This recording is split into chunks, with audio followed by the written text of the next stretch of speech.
sagovornici? Pa ja sam i u najavi rekao da će biti jedna jako, jako teška utakmica, što se i na kraju krajeva i pokazala.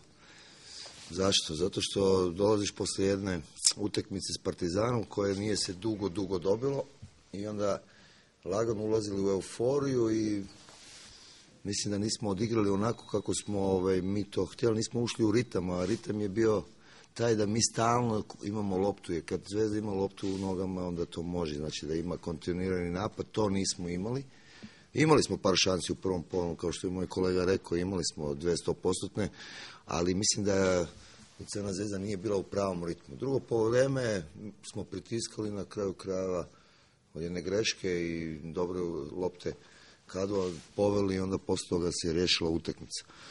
Ja im moram čestitati mojim momcima samim time zato što poslije takve teške utakmice kao što je bio Partizan, znači i emotivno pražnjenje je bilo veliko, tako da mi je bilo najvažnije da smo mi danas utakmicu dobili, a dobili smo je zasluženo na kraju i normalno dali smo u trci za prvenstvo, ovo je 6. pobjeda za redom, ja mislim da moram biti zadovoljan sa svim ovim što se danas pokazalo, sigurno da možemo puno bolje, ali opet ponavljam, Borac se prikazuje jedna odlična ekipa koja je dobro stajala, koja nam je stvarala probleme i čak i u kontranapadu, nisu možda imali šanse, ali su bili jako opasni, gdje su bile par situacije gdje su i čak i mogli nešto da naprave, ali ja mislim da sve u svemu moram biti zadovoljan s 3 boda i sad imamo 7 dana do sljedeće utakmice, tako da ćemo se ovi koji su i dobili crvene i ovi koji su bili povrijeđeni oporaviti svi, tako da ćemo odraditi to za sljedeću utakmicu koja nas slijedi, to je Kula i onda poslije toga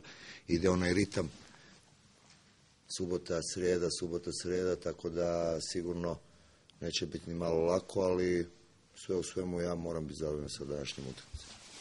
Ma nije nego rekuperacija, pošto dobili su 2 dana slobodno. I onda da ne bi radili sutra rekuperaciju, napravili smo jedna odmah sad poslije utakmice, tako da oni nedjelju i ponedjeljak imaju slobodno. U utorak imamo 2 treninga, tako da od utorka počinjemo ponovo da radimo, tako da su ovo zaslužili, jer poslije toga idemo u jedan ritam, kao što sam ti malo prije naglasio, subota, srijeda, tako da su oni danas napravili rekuperaciju za ono što su trebali sutra napraviti. Eto. Pa je, nažalost, skočni zglob i tako da dobije jedan udarac težak, tako da nije mogao da nastavi drugo poluvreme. Nadamo se da će se kroz ovih par dana oporaviti, tako da bi već, ja mislim, trebao biti u utorak. Ja se nadam s nama na treningu, pa ćemo vidjeti.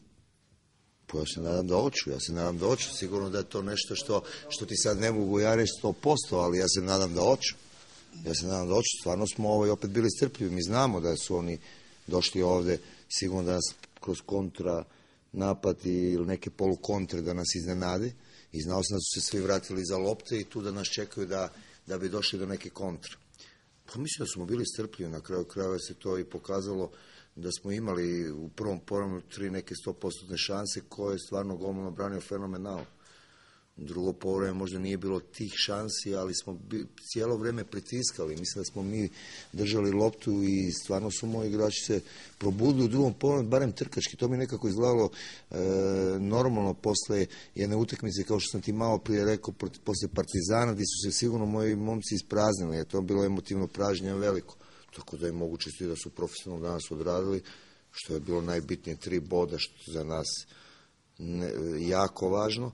A drugo je, pokazuje se Borac u jednom jako dobrom svetlu, tako da Borac sigurno ne zaslužuje po mom viđenju da bude tu di je, znači nego tamo gdje imaju mjesto sigurno prema vrhu tabele, a drugo i polufinalista nije kupa, znači da sigurno se radi o jednom dobrom protivniku što je pokazao danas. Ali ja moram opet, kao što sam ti rekao, čestitati stvarno momcima na strpljivosti i na kraju krajeva. Ovo nam je 6. pobjeda za redom, to je sigurno jako bitno za samopouzdanje mojih igrača i sigurno da ćemo težiti tome da i sljedeće utakmice, sad već protiv Kule, opet dobro odigramo i onda dolazi one utakmice koje po znakom navodno teže, znači idemo u Kragujevac itd. Ali uglavnom sigurno da ćemo mi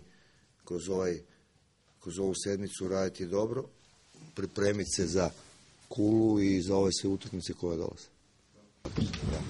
još jednom sve najljepše, puno sreće. I tebi isto.